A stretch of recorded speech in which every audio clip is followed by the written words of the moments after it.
নারায়ণগঞ্জের ২৫০০-এ অভিযান চালিয়ে ডাকাতি মামলার ৮ আসামিকে গ্রেপ্তার করেছে পুলিশ। এ সময় তাদের কাছ থেকে প্রায় ৫ ভরি ওজনের স্বর্ণালংকার, নগদ ৩৮,০০০ টাকা ও একটি ঘড়ি উদ্ধার করা হয়।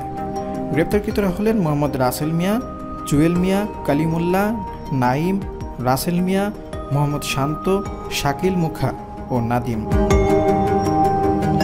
সোমবার দুপুরে নারায়ণগঞ্জ পুলিশ সুপার কার্যালয়ে আয়োজিত সংবাদ সম্মেলনে এ তথ্য জানায় অতিরিক্ত পুলিশ সুপার আমির খসরু।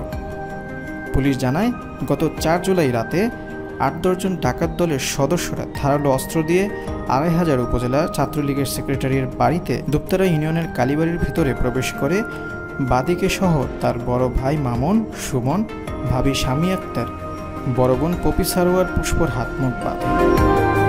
তাদের কাছ থেকে নগদ ২,৫২,০০০ টাকা সহ মোট ৫ ভরি ১২ আনা ওজনের স্বর্ণালংকার সহ বিভিন্ন ব্র্যান্ডের মোট ৩টি হাতঘড়ি লুণ্ঠন করে নিয়ে যায়।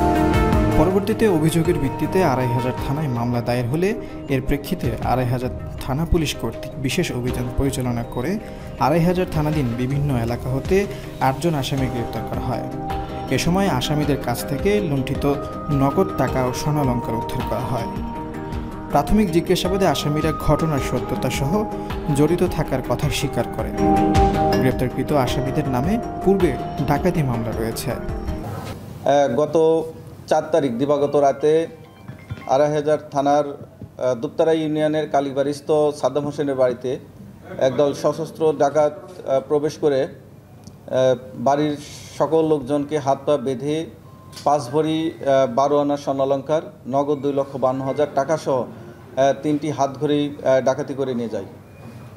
এর পরিপ্রেক্ষিতে গতকাল একটি ২৫০০ থানায় একটি ডাকাতি মামলা দায়ের করা হয় এবং সি সার্কেলের আমাদের এএসপি হাবিবের নেতৃত্বে ২৫০০ থানার একটি আভিযানিক দল গতকাল রাতে অভিযান চালিয়ে এই ডাকাতির সাথে সরাসরি সম্পৃক্ত ৮ জন ডাকাতকে গ্রেপ্তার করতে সক্ষম হয়েছে এবং লুণ্ঠিত মালামালের মধ্যে ৫ ভরি স্বর্ণালংকার, ৩৮,০০০-এর অধিক টাকা এবং একটি হাতঘড়ি উদ্ধার করতে সক্ষম হয়েছে।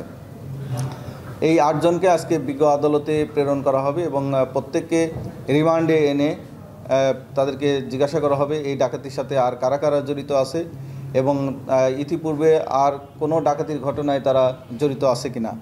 কারণ আপনারা জানেন ২৫০০ একটি ডাকাত অধ্যুষিত বা ডাকাত প্রবণ এলাকা। মাঝে মধ্যেই এই সংঘবদ্ধ ডাকাত দল বিভিন্ন জায়গায় বিভিন্ন বসতবাড়িতে ডাকাতি করে থাকে।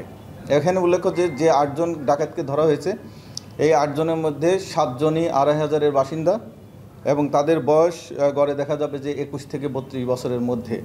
একজন শাকিল মৃধা যিনি গ্রেপ্তার হয়েছেন, তার বাড়ি রূপগঞ্জে। তো এই ঘটনার সাথে আমরা আশা করি যে শুধু এই ঘটনায় না, এই ঘটনার সহ ইতিপূর্বে যে সমস্ত ডাকাতি সংগঠিত হয়েছে নারায়ণগঞ্জ জেলা ২৫০০ সহ বিভিন্ন জায়গায়, এই ডাকাতির সাথে কারা সংঘবদ্ধভাবে জড়িত আছে, এই নেটওয়ার্কের সাথে কারা জড়িত আছে নারায়ণগঞ্জ এবং নারায়ণগঞ্জের বাইরে, তাদেরকে গ্রেপ্তার করতে এবং তাদেরকে চিহ্নিত করতে আমরা সক্ষম হব বলে আশা করি।